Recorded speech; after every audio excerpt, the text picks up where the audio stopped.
Hello everyone, welcome back to my channel. In this session actually I am planning to do a quick revision in embryology. Okay, I will be covering it in 10 or 12 sessions.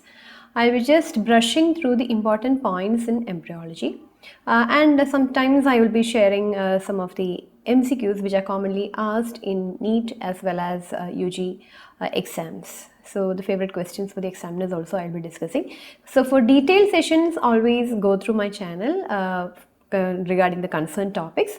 This will be just a quick revision about the important points from the embryology. Okay, so first we will be starting with the session from general embryology. We will just have a quick revision about gametogenesis. Okay. So we know that the primordial germ cells give rise to gametes. And these primordial germ cells are actually seen first in the epiblast and then they actually travel towards the yolk sac, and it is from the yolk sac they travel back into the developing gonads. I have done a detailed session about oogenesis and spermatogenesis I will be doing soon. So the main aim of the primordial germ cell is to restore the diploid number. We know that the primordial germ cells are diploid in number. So for the restoration of diploid number, what happens is there should be a reduction division. So gametogenesis is the process by which we have the haploid gametes developed from the primordial germ cells. We know that the primordial germ cells will undergo a first meiotic division, that is a reduction division. So again, if you want to know the concepts of mitosis and meiosis, please have a look at the sessions done by me. It is the reduction division which is happening in the human body, especially during the formation of gametes. So the primordial germ cells will undergo a first meiotic division which will result in a gamete which is haploid in number. So if it is in case of females, it will be always 22 eggs, whereas in case of males, you have two options, that is you will get a haploid set of 22 X or 22 Y. So it is the male which decides whether the child should be a male or a female. This is just a diagrammatic representation. Most of the diagrams I have taken from Langman's Medical Embryology. So if you want to go back and see, please do search for those diagrams in Langman's Medical Embryology. So we can see that the yolk sac, we have the primordial germ cells on the walls of the yolk sac, and from there it will enter into the developing gonad. So at first the gonads are called indifferent gonads because by default we will say that it will get differentiated into ovaries. That is what is said.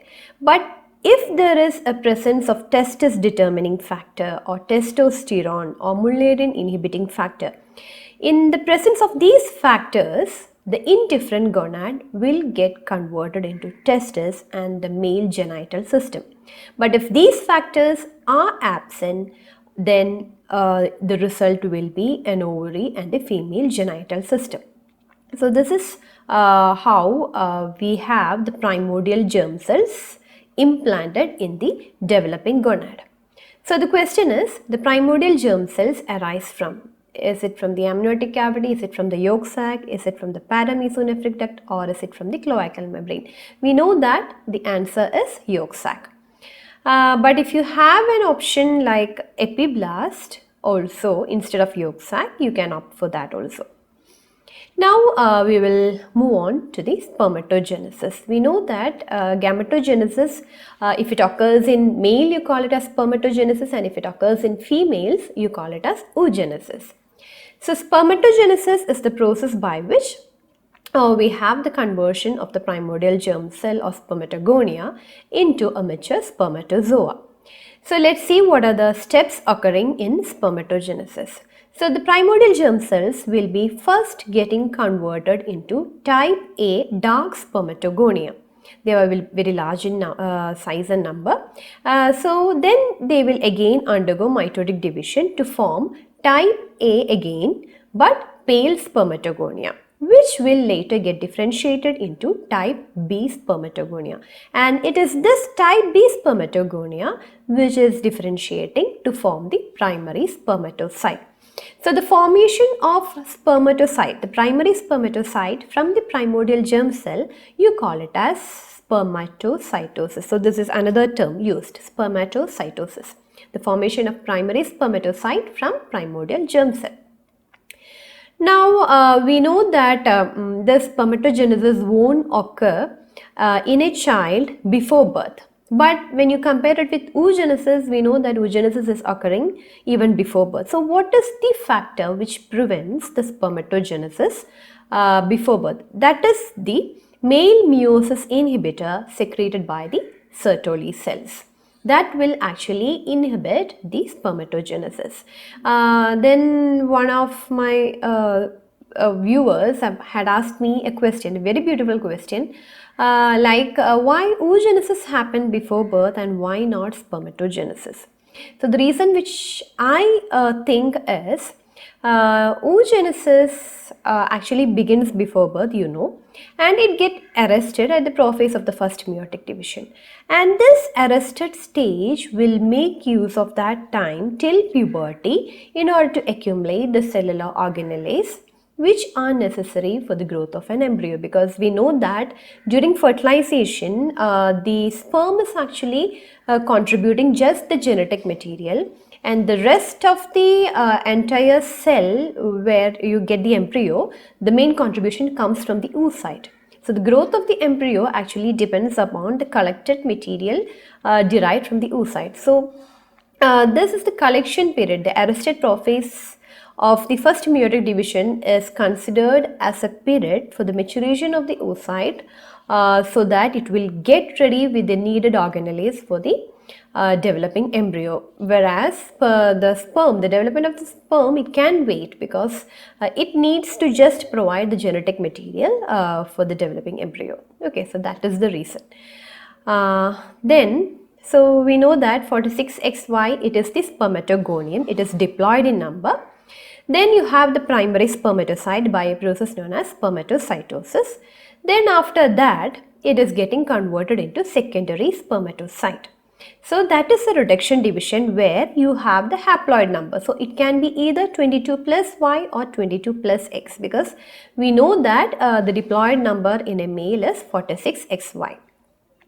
Later what happens is the secondary spermatocyte will get converted into spermatid where you will get 4 spermatids from a single spermatocyte. That is the importance, because whereas when you compare it with oocyte, from a primary oocyte you will get only one mature ovum. Okay, so whereas in case of spermatogenesis we have 4 spermatids from one single spermatocyte, because we know again what could be the reason.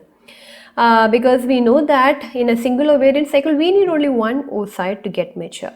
But in case of spermatogenesis, we need millions of sperms to reach the uterine cavity so that only one will get a chance to fertilize the ovum. So we need to produce more and more sperms. That is the reason why from one primary spermatocyte we have numerous spermatids developing.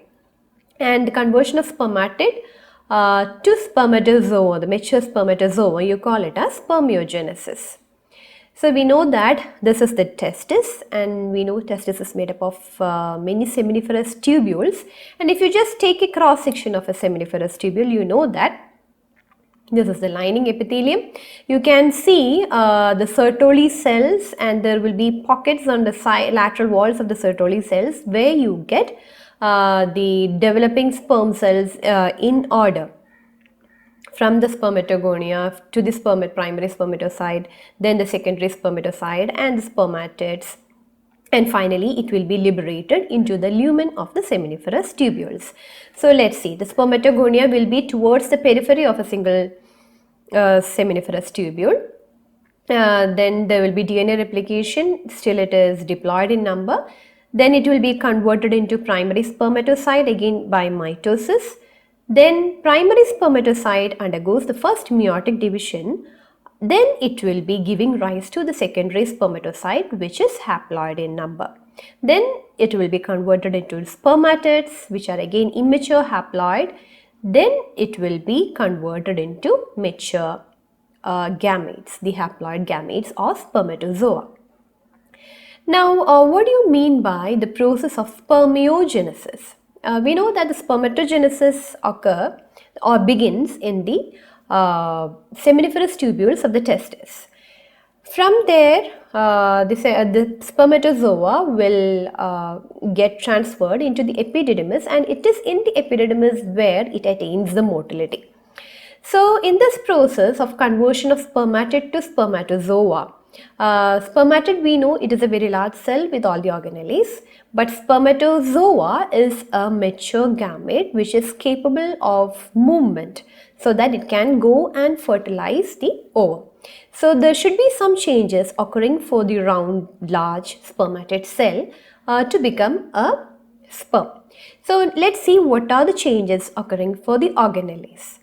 So, we can see that the Golgi apparatus, the acrosome granules and the Golgi apparatus, the Golgi vesicles will fuse together, and this will form the acrosome cap of the sperm. Then you can see there is a large nucleus, and this large nucleus will be getting converted into the head of the sperm. So, you have the head of the sperm formed from the nucleus, and the acrosome cap formed from the acrosome granules which are there in the Golgi vesicles. They will fuse to form the acrosome cap. Then you can see a single centrosome that will divide into two to form the proximal centriole as well as the distal centriole. So, the proximal centriole will go and lie in the neck, and the distal centriole will go and lie at the annulus. They will be forming the annulus. And there will be the axial filament forming. So, the axial filament which extends from the neck to the annulus will be covered by the spiral mitochondrial sheath, and that will form the middle piece, and the remaining axial filament will be forming the principal piece and the end piece of the tail. So, that these are the changes happening for the organelles of the spermatid. Now, in the process of conversion of a spermatid to spermatozoa, the remaining portion of the cell will be disintegrated in the form of residual bodies. So, the residual bodies, they will be actually phagocytosed by the Sertoli cells. So, this is the acrosome cap. We have the head from the nucleus, we have the neck, and we have the annulus from the proximal and distal centriole. Then you have the middle piece, the axial filament covered by the spiral mitochondrial sheath, and then you have the principal and end piece of the tail. So, the time taken, the time period, this is again a favorite question. So, spermatogonium to spermatozoa, it is roughly 64 to 74 days, and spermiogenesis, the time period from the spermatid to spermatozoa, that conversion roughly takes 24 days.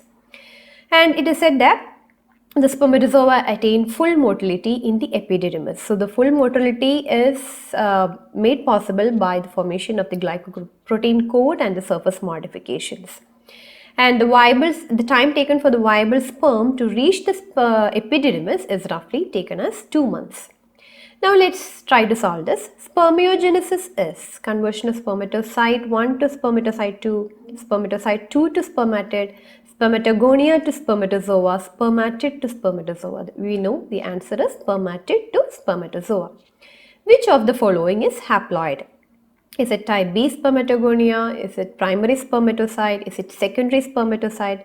Or is it type A spermatogonia? We know that the conversion of primary spermatocyte to secondary spermatocyte, that is the reduction division. So, it is the secondary spermatocyte which is haploid. Golgi vesicles form which part of the spermatozoa? Is it head, middle piece, tail, or acrosome cap? We know the answer is acrosome cap. Tail of the sperm is formed from, you have the nucleus, Golgi vesicle, mitochondria, and the axial filament. We know that it is the axial filament. Spermatozoa attains full motility in, is it the testis, vas deferens, epididymis, or uterine tube? It is the epididymis. Now, we will have a quick check on the oogenesis. Again, I have done a detailed session on oogenesis. Please go and watch those sessions. So, oogenesis, we know that a series of events happens from the oogonium till a secondary oocyte is formed. Likewise, there will be a follicular development occurring parallelly because the oocytes, the maturing oocytes will be actually packed within a follicle. So, let's see first the oogenesis. We know that the oogonium, the primordial germ cells will be getting converted into oogonium, which is diploid in number, which will be converted into primary oocyte by the process of mitosis. And this conversion of primary oocyte to secondary oocyte, that is the meiotic division, the reduction division, begins before birth. And it is said that this primary oocyte with which the child is born will be having it in arrested phase of prophase of the first meiotic division, that is the dictyotin stage of the prophase of the first meiotic division.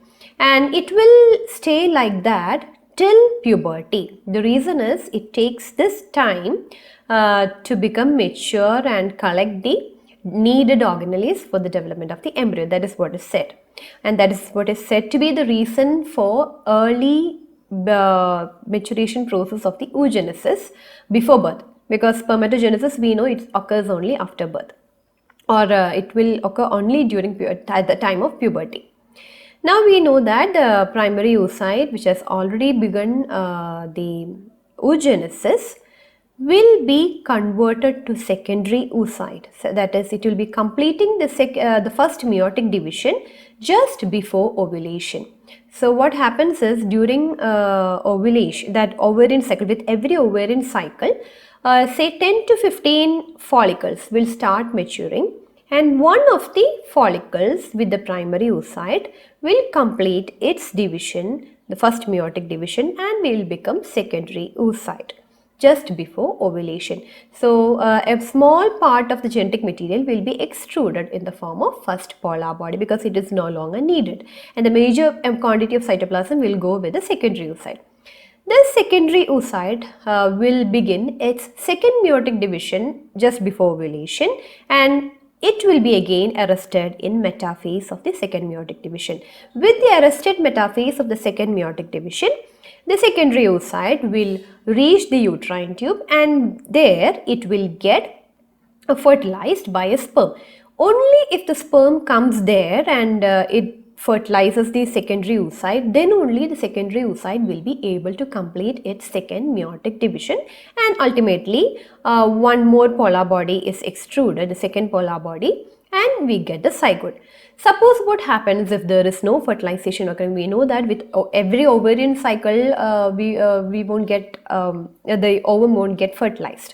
So if there is no fertilization, what happens? Will the second meiotic division be completed? No. The second meiotic division won't be completed, and the secondary oocyte just degenerates at the arrested metaphase. And simultaneously we know that there is follicular development as well, the primordial follicle with oogonium, then the oocyte, primary oocyte, then you have the primary follicle with which the child is born, and with every ovarian cycle it will start maturing into a secondary follicle, a tertiary follicle or mature follicle, and finally it is the Graafian follicle which will ovulate. After ovulation, the Graafian follicle will get converted into corpus luteum, and it will later gets converted into corpus albicans. So what about the rest of the 14 follicles which have already started maturing? They will be becoming atretic follicles. So that is what is happening for the follicles. It is said that approximately 40,000 oocytes are present at puberty, and roughly 500 will be ovulated during the reproductive period. So at birth, the oocytes are suspended at which phase? Prophase of meiosis 1, metaphase of meiosis 2, prophase of meiosis 2, metaphases of meiosis 1. It is the prophase of first meiotic division. The prophase of meiosis 1 may last till, so that is a tricky question, whether it is lasting till birth or fertilization or puberty or 40 years.